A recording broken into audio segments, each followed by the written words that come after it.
जिज्ञासु मित्रों, बहुत बहुत अभिनंदन है आप सभी का दिव्य सृजन में। प्रत्येक दिवस की भांति आज फिर हम यहाँ पर यह लाइव चर्चा का यह कार्यक्रम शुरू कर रहे हैं और आज का जो विषय है श्रीमद् भगवद गीता का 9वां अध्याय राज विद्या राज गुह्य नामक अध्याय, और उसी पर चर्चा आज प्रारंभ होगी। यह ज्ञान विज्ञान से संपन्न अध्याय है। यह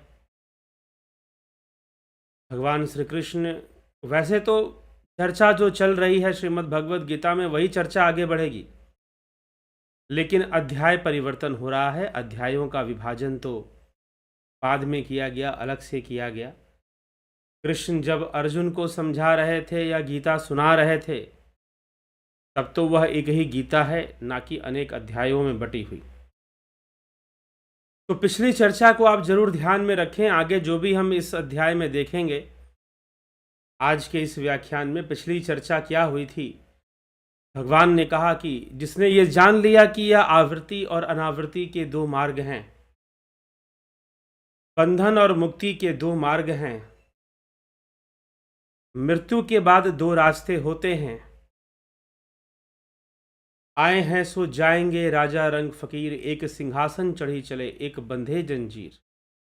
जो आया है उसे तो जाना ही है, लेकिन जाने जाने में तो फर्क होता है। एक फिर से बंधन में बंध जाता है और एक सिंहासन पर जाकर बैठता है। जाने जाने में अंतर है, और जो इस जाने जाने में अंतर को समझता है वह कोई ना कोई तैयारी तो अवश्य करेगा जाने की।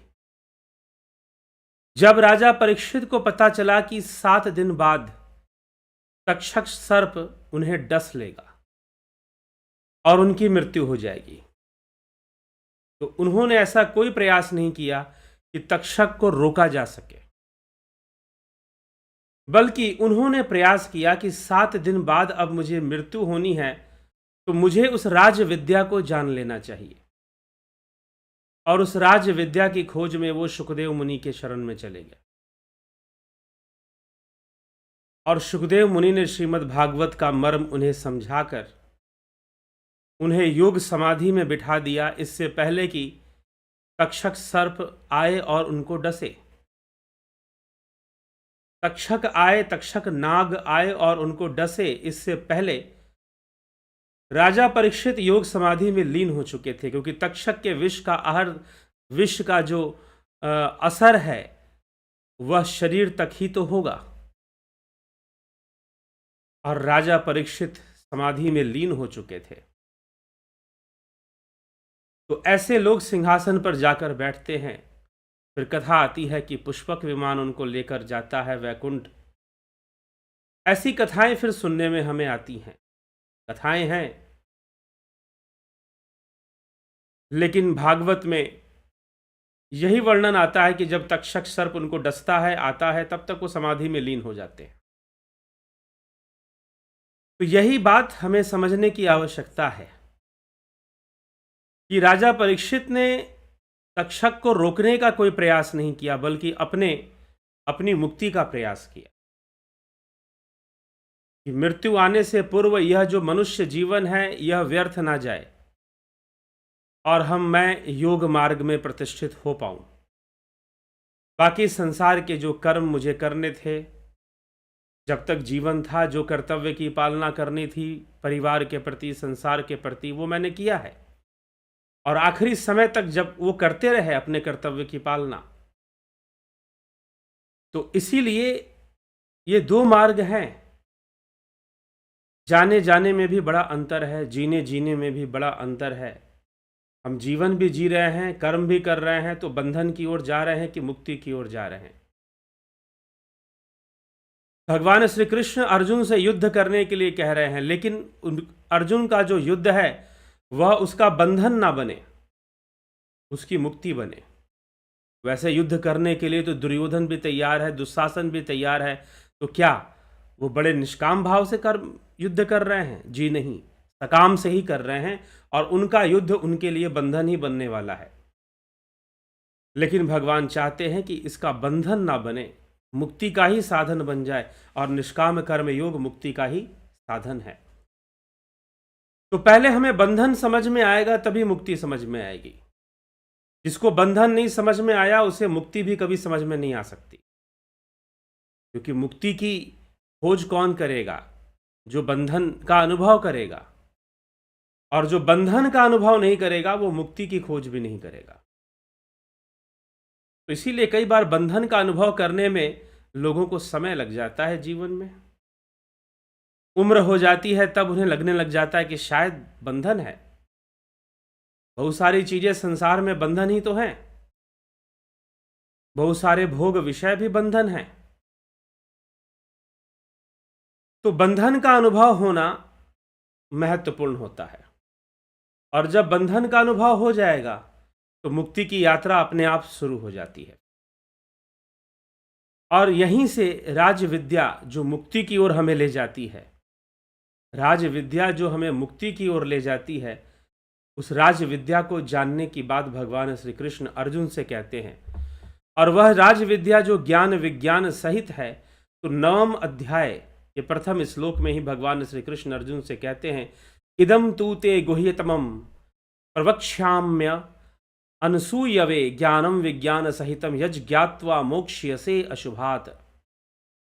यह अत्यंत गोपनीय, इदम तू ते गुह्यतम, मैं तुझे अत्यंत गोपनीय बात बताने वाला हूं। अत्यंत गोपनीय, रहस्यमयी, टॉप सीक्रेट हम इसको कह सकते हैं। रहस्यमयी है लेकिन बहुत ही पावरफुल है, बहुत ही शक्तिशाली है। 9वें अध्याय की कुछ विशेषताएं हैं, कुछ बहुत बड़े बड़े भ्रम भगवान श्री कृष्ण यहां पर अर्जुन के और हमारे भी तोड़ेंगे। बहुत बड़े बड़े भ्रम अर्जुन के और जो हैं, अर्जुन के और हमारे भी भगवान श्री कृष्ण यहां तोड़ने वाले हैं। तो जो बहुत बड़े बड़े भ्रम हैं वो कौन कौन से हैं, इस 9वें अध्याय में हमें पता चलेगा। इदम तू ते गुह्यतम प्रवक्ष्यामि अनसूयवे ज्ञानम विज्ञान सहितम यज ज्ञात्वा मोक्षसे अशुभात्। यह अत्यंत गोपनीय विज्ञान सहित ज्ञान दोष दृष्टि रहित, श्री भगवान बोले, तेरे लिए तो मैं फिर अच्छी तरह से कहूंगा, जिसको जानकर अशुभ से अर्थात जन्म मरण रूपी संसार से, जो अशुभ है, अशुभ क्या है? बंधन अशुभ है।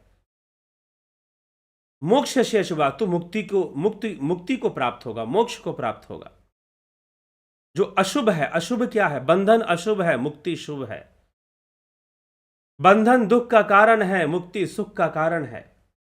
मुक्ति में सुख है, मुक्ति में आनंद है। सत्य पूछो तो वास्तव में हम सबको क्या चाहिए? जीवन में मुक्ति ही चाहिए, सत्य में मुक्ति चाहिए। लेकिन मुक्ति का जो मार्ग है वो कई बार लोग चाहते तो मुक्ति है लेकिन कुछ अलग ही रास्ते पर चल पड़ते हैं, क्योंकि बंधन की प्रकृति को समझना बहुत जरूरी है। अगर आप मुक्ति को प्राप्त करना चाहते हो तो एक बात अच्छे से समझ लो, बंधन के स्वभाव को समझना जरूरी है। बंधन कैसा है? बंधन किस प्रकार का है? अगर किसी व्यक्ति को बांधा गया है तो कैसे बांधा गया है? रस्सी से बांधा गया है।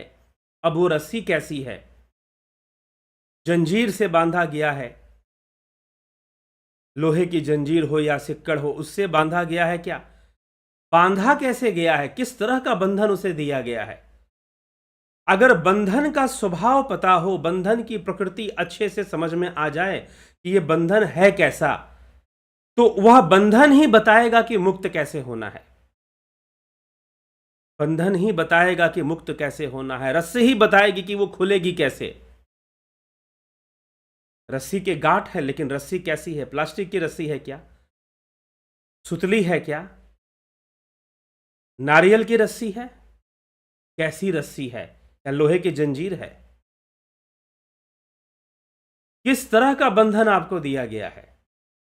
बंधन समझ में आ जाएगा तो धीरे धीरे उसको, उस बंधन से मुक्त होने का मार्ग भी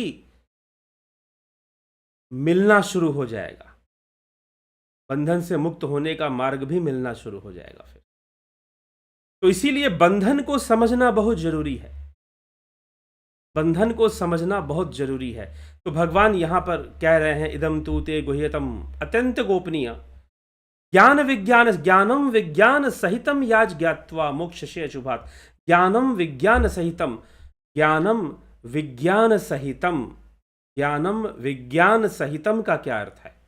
पहले भी इस पे हम चर्चा कर चुके हैं 7वें अध्याय में, ज्ञान विज्ञान के ऊपर। अर्थ वही है, ज्ञान विषय है प्रकृति का, विज्ञान विषय है पुरुष का। विज्ञान उस तत्व की बात करता है जो परमेश्वर कण कण में विद्यमान है, जो पुरुष है, जो परमात्मा है, जो ब्रह्म है, उसकी वह विज्ञान है। और यह ज्ञान क्या है? प्रकृति ही ज्ञान है। इसीलिए शिव सूत्र में लिख दिया गया ज्ञानम बंध, ज्ञान बंधन है, क्योंकि प्रकृति बंधन पैदा करती है। अब एक साधारण बुद्धि से अगर आप सोचोगे तो आपको ऐसा लगेगा कि ज्ञान का अर्थ यहां पर थ्योरेटिकल नॉलेज और विज्ञान का अर्थ शायद प्रैक्टिकल नॉलेज से है। आपका सोचना बहुत हद तक गलत नहीं है, लेकिन जब हम ज्ञान और विज्ञान के सही अर्थों में अगर हम जाएंगे, निरुक्त में जाएंगे, तो इसका अर्थ थ्योरी और प्रैक्टिकल से नहीं निकलता। विज्ञान जो पराविद्या है, पराविद्या है, वह विज्ञान, या फिर ऐसे तो पूरा ही आध्यात्मिक विषय या राज विद्या पराविद्या में ही आता है, लेकिन जहां तक प्रकृति की सत्ता काम कर रही है, सूक्ष्म जगत में, अव्यक्त लोक में भी, ब्रह्मा के लोक में भी, प्रकृति की सत्ता जहां तक कार्य कर रही है, प्रकृति की सत्ता जहां तक कार्य कर रही है, वहां तक सब ज्ञान है। और जहां प्रकृति का क्षेत्र खत्म हो गया, अगर वेस्टर्न फिलॉसफी के भाषा में बात करें तो physics and metaphysics, physics and metaphysics, physics ज्ञान है, मेटाफिजिक्स विज्ञान है। तो ऐसे भी इसको समझना चाहिए। तो जो पराविद्या है उसके लिए कहा गया, जो तत्व ज्ञान की बात कही गई उसको फिर विज्ञान शब्द से यहां पर कहा गया। तो प्रकृति ज्ञान है और पुरुष विज्ञान है। अगर हम सांख्य मत से, क्योंकि श्रीमद् भगवद गीता की चर्चा सांख्य आधारित है, सांख्य का आधार लेकर क्योंकि सबसे बड़ी बात क्या है कि जो अद्वैत वेदांत का सिद्धांत है और जो सांख्य का जो विकासवाद है, वह उसी एक ही आधार को लेकर ये दोनों बातें शुरू होती हैं, दोनों चीजें शुरू होती हैं, वेदांत भी और सांख्य भी। सांख्य विकासवाद की ओर चला जाता है, वेदांत विवर्तवाद की ओर चला जाता है। जो लोग फिलॉसफी का अध्ययन कर रहे हैं उनको जो है इस बात के बारे में सांख्य दर्शन में ही बताया गया कि जो वेदांत है, जो अद्वैत सिद्धांत है, वह विवर्तवाद की ओर जाता है और यह विकास, मतलब law of manifestation and law of evolution, theory of evolution की ओर चला जाता है। इतना ही डिफरेंस है। तो भगवान कृष्ण सांख्य का आधार लेकर वेदांत को भी समझा रहे हैं। यही श्रीमद् भगवद गीता। कई बार लोग इस बात पर बहुत ही संशयग्रस्त होते हैं कि गीता वेदांत है कि सांख्य है या योग है। गीता ब्रह्म विद्या है, गीता योग शास्त्र है। योग शास्त्र की श्रेणी में श्रीमद् भगवद गीता को रखा जाता है। जिज्ञासु मित्रों, फिर से अभिनंदन है आपका। थोड़ा सा कुछ व्यवधान आने के कारण हमने यह जो स्ट्रीमिंग थी यह बीच में रुकी थी, अब यह फिर से शुरू हो चुकी है। तो चर्चा हमारी राज विद्या के ऊपर चल रही थी, ज्ञान विज्ञान के ऊपर चल रही थी। तो ज्ञान और विज्ञान क्या है, यह स्पष्ट हुआ कि ज्ञान प्रकृति का विषय है और विज्ञान उस पुरुष का विषय है। तो ज्ञान विज्ञान के विषय को समझाने के बाद भगवान अर्जुन से कहते हैं, क्या कहते हैं भगवान अर्जुन से, कि मैं तुझे ज्ञान विज्ञान सहित पोषित करूंगा, ज्ञान विज्ञान सहित मैं तुझे प्रदान करूंगा। मैं तुझे ज्ञान भी दूंगा, मैं तुझे विज्ञान भी दूंगा, अर्थात मैं तुझे प्रकृति का भी संपूर्ण ज्ञान करा दूंगा और परमात्मा का भी, पुरुष का भी संपूर्ण ज्ञान मैं तुझे करवा दूंगा। ये साफ साफ भगवान का कहना है। तो इसी विषय में आगे अब चर्चा होती है। ज्ञान विज्ञान को जान लेना यही राज विद्या है। प्रकृति पुरुष का सही सही ज्ञान हो जाना ही राज विद्या कहा गया है। प्रकृति पुरुष का सही सही जान लेना ही राज विद्या नाम से कहा गया है। इसी को लेकर श्री भगवान अब अगले श्लोक की भी चर्चा यहां पर करते हैं। और क्या कहते हैं हम उसको देखते हैं कि अगले श्लोक में श्री भगवान क्या चर्चा करते हैं, क्या बात कहते हैं। तो कहा जा रहा है, राज विद्या राज गुह्यम पवित्र मिद्यमुत्तमम प्रत्यक्षावगमम धर्मयम सुसुखम कर्तुम अव्यम। अब ये एक रहस्य उद्घाटन है। यहां पर भगवान एक रहस्य उद्घाटन, आध्यात्मिक रहस्य का उद्घाटन करते हैं कि राज विद्या राज गुह्यम पवित्र मिद्यमुत्तमम प्रत्यक्ष आवागमम धर्मयम सुसुखम कर्तुम अव्यम। यह राज विद्या जो है, जो ज्ञान विज्ञान सहित है, ज्ञान विज्ञान सहित है, संपूर्ण विद्याओं की राजा होने के कारण इसे राज विद्या कहते हैं। पहले राज विद्या क्यों? क्योंकि संपूर्ण विद्याओं की राजा है, यह पराविद्या है। राजगुह्यम संपूर्ण गोपनीयों का राजा है, अत्यंत गोपनीय है, इसलिए राजगुह्यम भी है। मतलब कि एक तो गुह्यम मतलब गोपनीय, और राज जुड़ गया तो अत्यंत गोपनीय, महागोपनीय विषय। और यह बहुत ही पवित्र है, पवित्रम, यह अति पवित्र है, क्योंकि यह सबको पवित्र कर देती है। जो इस राज विद्या को जान लेता है, समझ लेता है, वो अपने आप में पवित्र हो जाता है। पवित्रम, उत्तमम, अति श्रेष्ठ है, अति उत्तम है। प्रत्यक्षावागमम, इसका फल भी बड़ा ही प्रत्यक्ष है। धर्मयम, यह धर्ममयी है।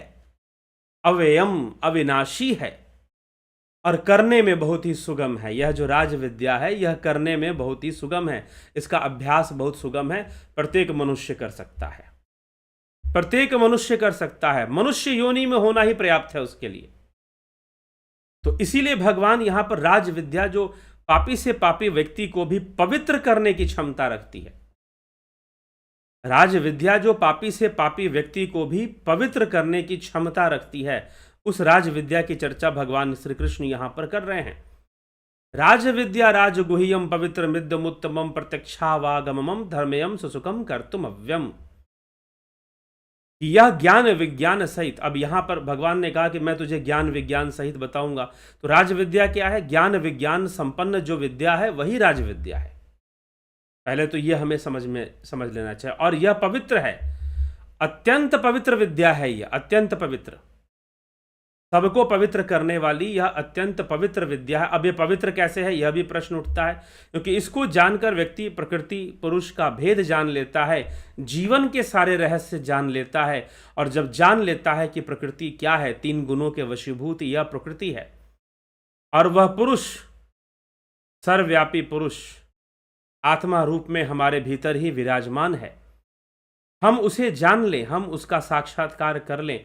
हम जब उसका साक्षात्कार कर लेंगे तो प्रकृति पुरुष के संपूर्ण रहस्यों को जान जाएंगे। और जब जान जाएंगे तो फिर क्या होगा, हम इन रहस्यों को जानने मात्र से ही हम पवित्र हो जाएंगे, क्योंकि इन रहस्यों को जानने से सारे भेद खत्म हो जाएंगे। कौन ऊंचा, कौन नीचा, कौन अमीर, कौन गरीब, सारे भेद खत्म हो जाएंगे। चाहे कोई ऊंच नीच का भेद हो, चाहे कोई पापी पुण्यात्मा का भेद हो, चाहे ऊंच कैसा भी हो, कैसा भी समाज में गोरा काला, अमीर गरीब, ऊंचा नीचा, कैसे भी भेद हो, वह भेद भावना मनुष्य के अंदर से खत्म हो जाती है, और वह जो है पवित्र हो जाता है, उसका मन पवित्र हो जाता है। ज्ञान जो है उसका, क्योंकि वह उस प्रकृति की नश्वरता को समझ लेता है, प्रकृति की नश्वरता को जान लेता है। और जब वह प्रकृति की नश्वरता को भली भांति समझ लेता है, भली भांति जान लेता है, तो पवित्र होना तो स्वाभाविक ही है। पवित्र होना तो निश्चित रूप से स्वाभाविक ही है। पवित्र होना तनिक भी असंभव नहीं है। तो इसलिए हमें पवित्रता को अगर प्राप्त करना है, सही मायनों में अगर हमें पवित्र होना है, तो वह मात्र इस ज्ञान से ही संभव है। ज्ञान विज्ञान संपन्न राज विद्या से ही संभव है। राज विद्या वही राजयोग है। अब राज विद्या वही राजयोग है जो हमें ले जाता है उस पुरुष की ओर, हमें प्रकृति को संतुलित करना सिखाता है। सतोगुण, रजोगुण, तमोगुण, इनका संतुलन हमारे जीवन में हो। तो इनका संतुलन हमारे जीवन में कैसे बनेगा, उसी के लिए तो सारा योग का सिद्धांत है, योग का अभ्यास है। उसी के लिए तो भगवान पिछले अध्यायों में अभ्यास योग की चर्चा करते रहे हैं कि एक योगी को अभ्यासरत रहना चाहिए, अभ्यास करना चाहिए। अभ्यास करते हुए उसके अंदर योग की परिपक्वता आ जाएगी। अभ्यास करते हुए योग की परिपक्वता आ जाएगी। तो ऐसा उपदेश भगवान श्री कृष्ण यहां पर अर्जुन को दे रहे हैं। तो अभ्यास में लगे रहना चाहिए, अभ्यास में लगे रहना ही एक उपाय है। तो इस उपाय को भगवान श्री कृष्ण ने बताने का प्रयास किया है श्रीमद् भगवद गीता में। तो अभ्यास के द्वारा, राजयोग के अभ्यास के द्वारा, अब यह राजयोग क्या है? ध्यान योग ही राजयोग है। कभी स्वामी विवेकानंद जी का राजयोग साहित्य आप पढ़िए, तो ध्यान योग को ही उन्होंने राजयोग कहकर बताया है। पतंजलि का योग सूत्र राजयोग की ही विद्या है।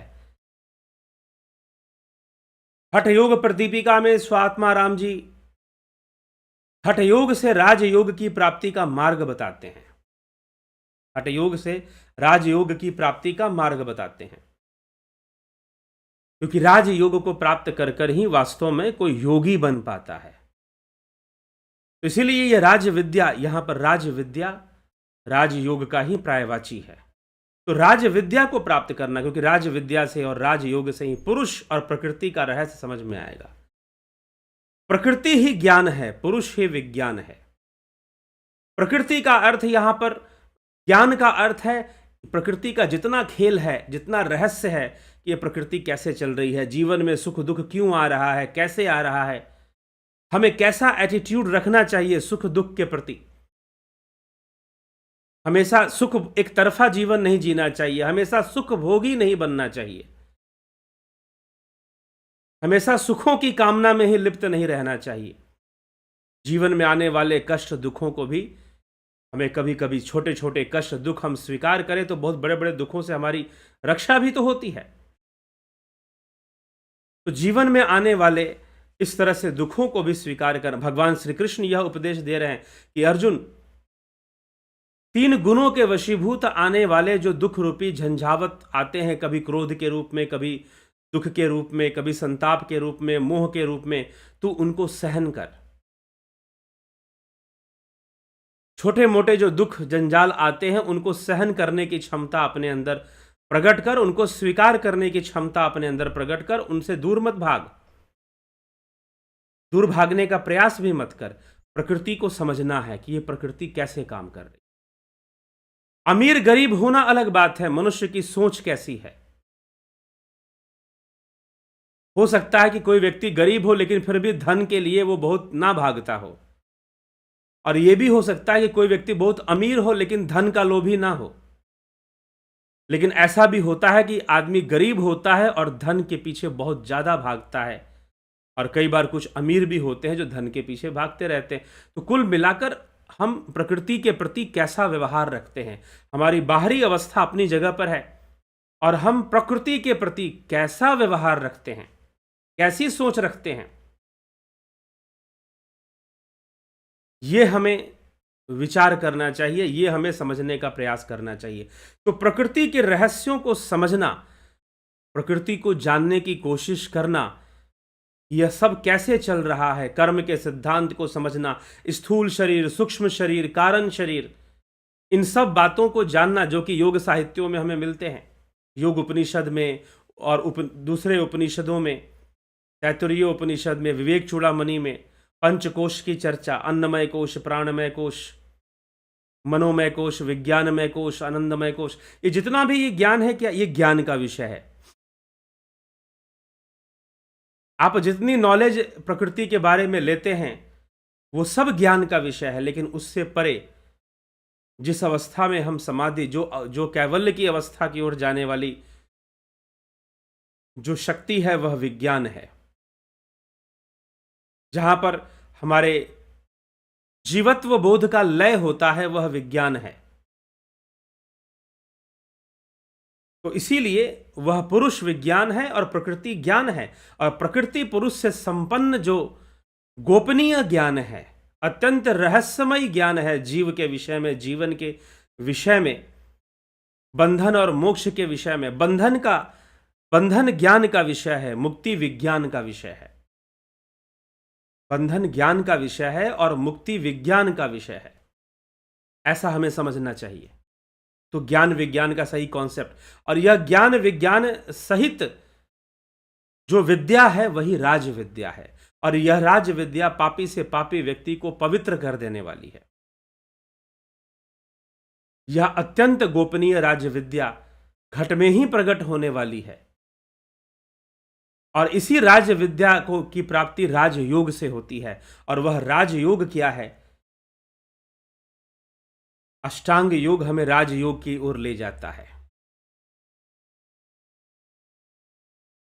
ध्यान योग हमें राजयोग प्रदान करता है।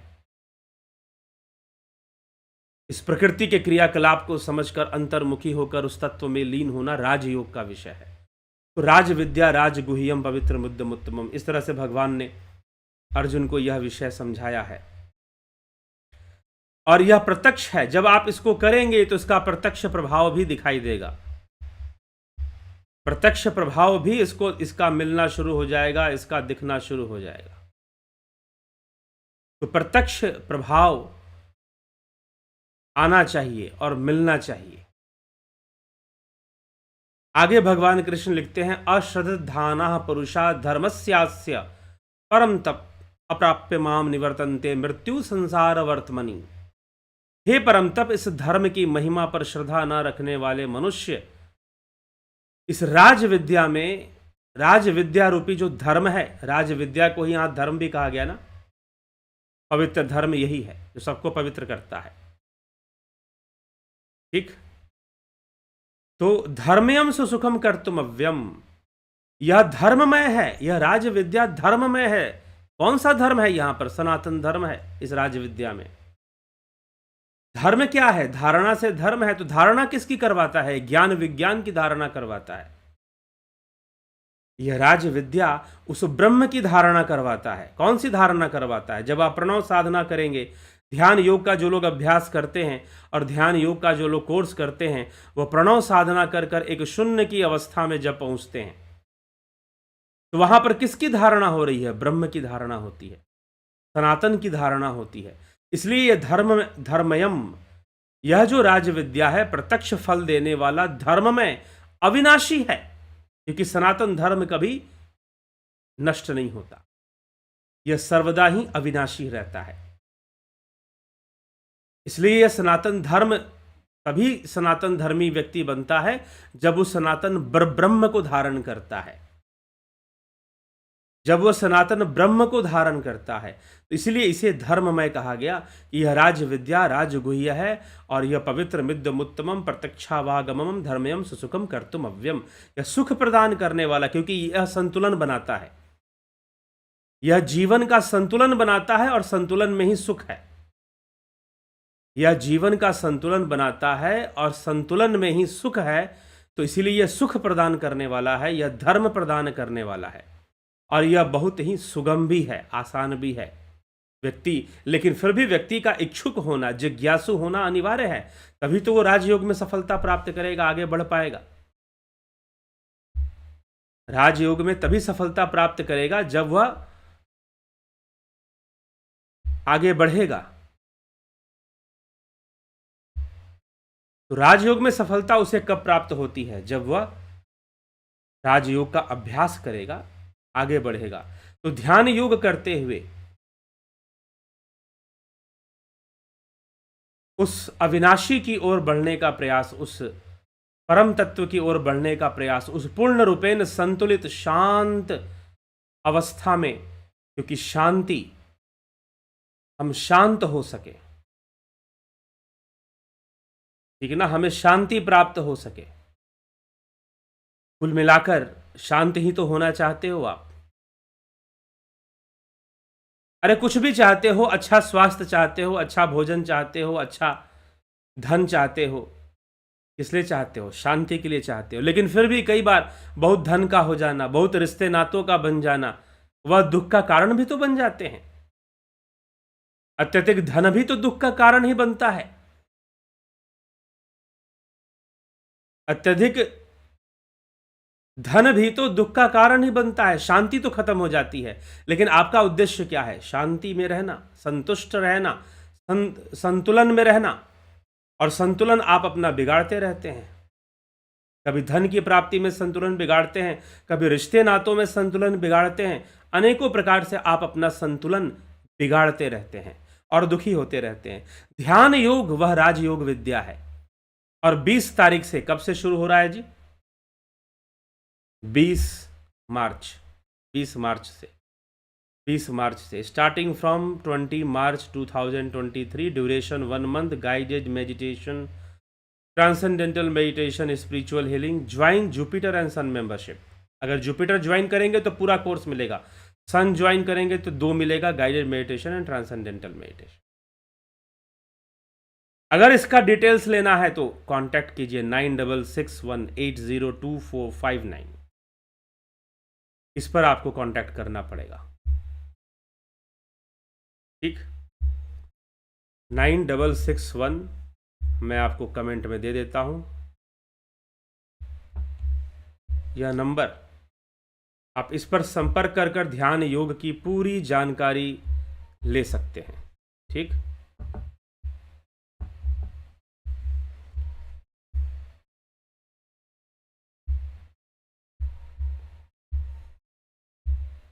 व्हाट्सअप मैसेज आप करेंगे इस पर, और व्हाट्सअप मैसेज करेंगे तो आपको पूरी डिटेल, कुछ लोगों ने किया है, आज कल भी किया था, तो उनको डिटेल्स दी जा चुकी हैं। कुछ लोगों ने ज्वाइन भी कर लिया है कोर्स को।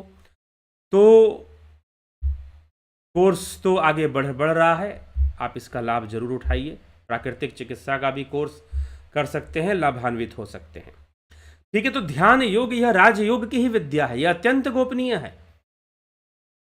अत्यंत गोपनीय अनुभूतियां और विधियां आपको बताई जाती हैं इस ध्यान योग के कोर्स में। संतुलन कैसे हमें बनाना है ये सिखाया जाता है। और जो अच्छा अभ्यास करते हैं ध्यान योग का, विधिवत अभ्यास करते हैं ध्यान योग का, वह निश्चय ही संतुलन का अनुभव करते हैं जीवन में संतुलन का अनुभव करते हैं, ठीक। तो जब जीवन में संतुलन का अनुभव करते हैं, बेहतरीन संतुलन का अनुभव करते हैं, तो सुख का अनुभव करेंगे, सुखी होंगे, फिर शांत होंगे फिर। तो यह सब है। तो कुल मिलाकर हमें पहले समझ में आए कि यह संसार एक बंधन है।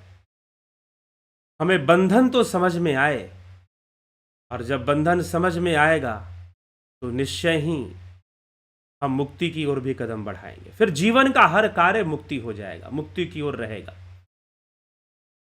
अब कैसा भी व्यक्ति जीवन जी रहा हो, चाहे राजा ही क्यों ना हो, राजा जनक के समान, राजा ही क्यों ना हो। इसीलिए मैं कई बार कहता हूं कि किस दृष्टि से हम चीजों को देख रहे हैं। अब फिर से मुझे राजा दशरथ की कथा याद आती है कि जब उनका एक बाल सफेद होता है तो वो घोषणा करते हैं, वैसे उनका जीवन विलासितापूर्ण है। देवासुर संग्राम में वो युद्ध किया तो देवताओं ने भी उन्हें बहुत कुछ दिया। पुत्र नहीं थे तो श्रृंगी ऋषि की कृपा से उनके 4 पुत्र भी हो गए, 3 पत्नियां भी हैं। लेकिन फिर भी जो उनकी यात्रा है वो मुक्ति की यात्रा है, वो बंधन की यात्रा नहीं है। इसीलिए बहुत फर्क पड़ जाता है। शास्त्रों को सही से समझना है। हमारे शास्त्र किसी भी विद्या को कैसे समझाते हैं और किस उद्देश्य से समझाते हैं, ये जानना है। वर्तमान में बहुत ज्यादा जो है विकृतियां आ चुकी हैं शास्त्रों की समझ में। मलंग वात्स्यायन ने अगर काम शास्त्र भी लिखा तो किस लिए लिखा था? बंधन के लिए लिखा था या मुक्ति का मार्ग बता रहे हैं कहीं? यह एक विचारणीय तथ्य है। तो हम जब विचार करेंगे, समझेंगे चीज़ों को, और सबसे बड़ी बात यह है कि खुद के अंतःकरण में, प्रदर्शन में नहीं, खुद के अंतःकरण में हमें समझ में आए कि प्रकृति एक बंधन दे रही है। हमें तो मुक्ति की ओर जाना है, हमें मोक्ष की ओर जाना है, हमें मुक्ति का मार्ग अपनाना है, बंधन का मार्ग नहीं अपनाना है। और मुक्ति का उद्देश्य रखकर अगर हम जीवन में कर्मों को करते हैं, समझ रखते हैं, तो वैसे ही कोई चीज़ हमें बांधेगी नहीं। संसार का कोई विषय हमें बंधन फिर नहीं दे पाएगा, बांध नहीं पाएगा। वैसी अंडरस्टैंडिंग डेवलप हो जाए, वैसी समझ विकसित हो जाए हमारे भीतर कि हमें मुक्ति के मार्ग पे जाना है, हमें बंधन के मार्ग पे थोड़ी ना जाना है। कोई विषय संसार में, प्रकृति में आपको बांधता नहीं है, सिर्फ आपका अपना मन छोड़कर। और अपने भीतर जो गुणों का असंतुलन है, रजोगुण, तमोगुण, सतोगुण का जो असंतुलन है, वो बंधन बनाता है। बंधन की जो रस्सियां हैं, बंधन की जो जंजीरें हैं, वहीं से बनती हैं, गुणों से बनती हैं। लेकिन जो ध्यान योग का मार्ग है, जो राज योग का मार्ग है, वह गुणों का संतुलन स्थापित करता है। सतोगुण, रजोगुण, तमोगुण, इनका संतुलन स्थापित करता है। और जब ये गुण संतुलित होते हैं ना, तो अपने आप संसार के प्रति जो वैराग्य है वो बनना शुरू हो जाता है। जबरदस्ती वैरागी भी नहीं बनना पड़ता, हाँ, योग के मार्ग पर तो चलना पड़ेगा। इसलिए श्री श्यामाचरण लाहिड़ी महाशय सबको योग करने की प्रेरणा देते थे, चाहे वो कोई भी हो, चाहे वो तंबाकू बेचता हो, नशा बेचता हो, या जैसा भी हो, तुम योग तो शुरू करो, धीरे धीरे सारी चीजें जाएंगी और तुम संतुलित होना शुरू कर दोगे, स्थिर होना शुरू कर दोगे, और फिर तुम्हें आनंद आने लगेगा, जीवन जीने का मजा भी फिर आने लगेगा जब तुम बहुत संतुलित होकर जीवन जियोगे। असंतुलन ही तो दुख का कारण है, असंतुलन ही तो बंधन का कारण बनता है। तो यह सब हमें विचार करने योग्य यह बात है। हम इन सभी विषयों को पर विचार करें और विचार कर कर चलें, तो यह राज विद्या भी हमें समझ में आएगा। राज विद्या क्या है? राज विद्या ज्ञान विज्ञान सहित प्रकृति और पुरुष का ज्ञान होना, यह ज्ञान और विज्ञान, प्रकृति यहां ज्ञान का विषय है, पुरुष यहां विज्ञान का विषय है। प्रकृति और पुरुष को समझ लेना यह ज्ञान और विज्ञान है, और ज्ञान विज्ञान सहित जो विद्या है वह राज विद्या है। क्योंकि विज्ञान शब्द को प्रैक्टिकल से मत जोड़िए। इंद्रियों में जो प्रैक्टिकल हो रहा है वो ज्ञान ही है, वो विज्ञान नहीं है। यह पहले भी हमने इस पर चर्चा की है। इंद्रियों से जो भी हम ज्ञान हासिल कर रहे हैं, चाहे वो प्रैक्टिकली कर रहे हों, लेबोरेटरी में जाकर कर रहे हों, वह ज्ञान का ही विषय है, वह विज्ञान का विषय नहीं है। तो विज्ञान का विषय है जो इंद्रियातीत, वह ब्रह्म, वह सर्वव्यापी ईश्वर, वह चेतना, वह पुरुष, वह चैतन्य, वह अधिष्ठाता। वह अधिष्ठाता ही विज्ञान है, वह पुरुष ही विज्ञान है, और प्रकृति ही ज्ञान है। तो ज्ञान विज्ञान सहित यह राजयोग की विद्या कही गई है, राज विद्या कही गई है।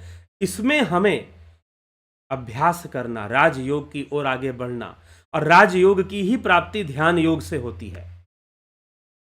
और यह ध्यान योग का जो कोर्स है, जो हमें उस हमारी चेतना को विकसित करता है, इवॉल्व करता है, हमें हमारी चेतना को इवॉल्व करता है, डेवलप करता है, विकसित करता है। हमें उस ध्यान योग को सीखना चाहिए, तब हमें राजयोग प्राप्त हो जाएगा। तब हमें राजयोग प्राप्त हो जाएगा जब हम ध्यान योग को अच्छे से जान लेते हैं। तो यह 20 मार्च से शुरू होने वाला ध्यान योग का कोर्स, आप इसे ज्वाइन कर सकते हैं। चलिए आगे बढ़ते हैं। गोविंद प्रसाद कोरी जी, बहुत अभिनंदन है। आपके द्वारा वेद पुराणों उपनिषदों की सटीक व्याख्या मन बुद्धि में हमेशा मन में समा जाती है। बहुत अच्छी बात है, अगर समाती है तो लाभ उठाइए। विक्रम सिंह जी, जगत नारायण जी, नवज्योति नाथ जी, सविता नायक जी, खुशी सिंह जी। गुरु जी, वज्र कितना मजबूत होता है? किसी चट्टान, लोहा या हीरा जितना मजबूत होता है। वज्र तो कौन से वज्र की बात कर रहे हैं? इंद्र के वज्र की बात कर रहे हैं क्या? वो तो दधीची मुनि की हड्डियों से बनी थी, इंद्र का वज्र। ठीक।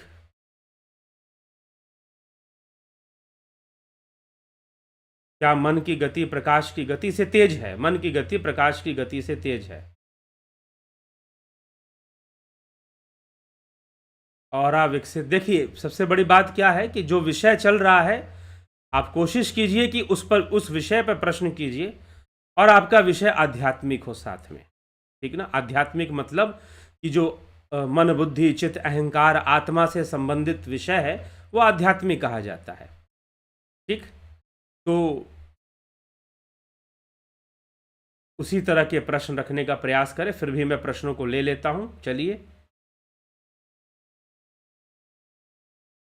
और विकसित होने के बाद क्या विकसित होने के बाद और किस चीज के द्वारा निर्मित, गुरुजी, और क्या है ऑरा? विकसित होने के क्या फायदे हैं और किस चीज के द्वारा निर्मित होता है? क्या यह ओजस या तेज द्वारा निर्मित होता है? जी हाँ, ऑरा सूक्ष्म विषय है और यह हमारे सूक्ष्म शरीर का ही अंग माना जाता है। ठीक। सूक्ष्म शरीर के विस्तार से इसका भी विस्तार होता है। संतोष कुमार जी, नरेंद्र माकोड़े जी, शंकर प्रसाद जी, गंभीर शाह जी, अमन कक्कर जी, राजू पाल जी, किशोर वैद्य जी, नरेंद्र माकोड़े जी, सबका बहुत बहुत अभिनंदन है। अनिल सोनी जी, बहुत अभिनंदन है। विनोद के सूद जी, पंकज सोनी, विष्णु चंद्र मौर्य, गोविंद प्रसाद नीमा, राम निवास मीना जी, अभिनंदन है। एके त्यागी जी, सतीश कुमार जी, नंद किशोर कदम, सुरेखा असवार, रूपलाल विश्वकर्मा, रतन सिंह जी, श्वेता राय सिन्हा जी, कमलेश खैरनर, चितरंजन बरुआ जी, राम विलास जी, अफंता प्रोडक्शन, सोनी पंडित जी, पलकधारी जी, मनीष पांडे जी, श्वेता कन्हई कुमार, पारजी जी, कुंवर जी, नरसा राम जी, श्वेता कुमारी जी, प्रियमबदा गुप्ता, कन्हई कुमार जी, काशीनाथ जी, वाराणसी में आयोजित कथा में हम भाग लेने आ रहे हैं। सहयोग राशि जो है 51,000 भेज रहा हूं। ठीक है जी, बहुत अच्छी बात है।